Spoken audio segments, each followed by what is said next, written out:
What if I told you that a man who worked primarily as a gas station attendant and janitor was able to amass a nearly $8 million fortune? Well, that's the true story of Ronald Read. In this video, I'm going to explain exactly how he built his wealth on such low income and how you can follow his example. My name is Zach, and you should leave a like and subscribe to the channel if you enjoy the video. The reason for me sharing this story is to demonstrate the power of long-term dividend investing. Read's life shows that anyone can build wealth if they consistently live below their means and utilize the principles of compound interest. Born in 1921, Ronald James Read was raised by an impoverished family in Dummerston, Vermont. He became the first in his family to graduate high school and then enlisted in the United States Army during World War II. By Christmas 1945, he was honorably discharged from the Army and returned to Vermont. He then worked as a gas station attendant and mechanic at Haviland Service Station. He retired in 1979, which only lasted 1 year before returning to work part-time as a custodian at JCPenney.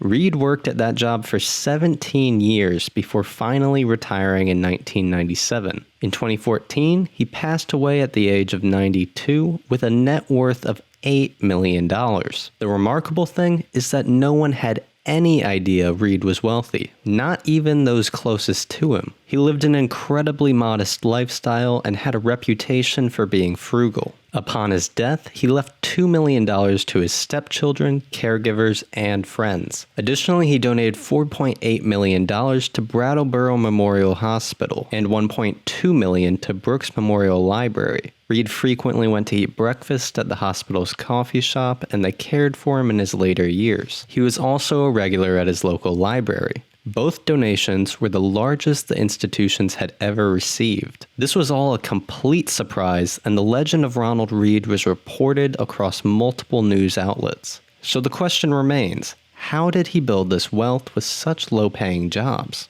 Rule number 1 is frugality. He made sure to live well below his means and was known for his money-saving habits. His friend was quoted, "I'm sure if he earned $50 a week, he probably invested 40 of it." Now, saving is just the first part of the equation. The overwhelming majority of his wealth came from investing. Read focused on blue-chip companies that paid generous dividends, which he would reinvest into purchasing additional stock. He made sure to only invest in companies he fully understood, which allowed him to avoid market frenzy like the dot-com bubble. Most importantly, he had the patience to hold these companies over the long term. At the time of his death, his portfolio consisted of at least 95 stocks, many of which he had held for decades. Read's top 6 stocks by value were Wells Fargo, Procter & Gamble, Colgate-Palmolive, American Express, J.M. Smucker, and Johnson & Johnson. These are just some of the examples of the types of companies he'd invest in. Not all of his stock picks were winners, but his diversification allowed him to generate very solid long-term returns. Despite his small contributions, Ronald Read was able to utilize the power of compounding to see massive growth in his later years. This can be best visualized as a snowball. It started small for Read, but over time he invested more money and continually reinvested his dividends, which increased his ownership and future dividend payouts, creating a cycle that compounds over time. I've actually created multiple videos that explain this exact concept in great detail. In fact, this entire channel is oriented around the strategy of long-term dividend growth investing.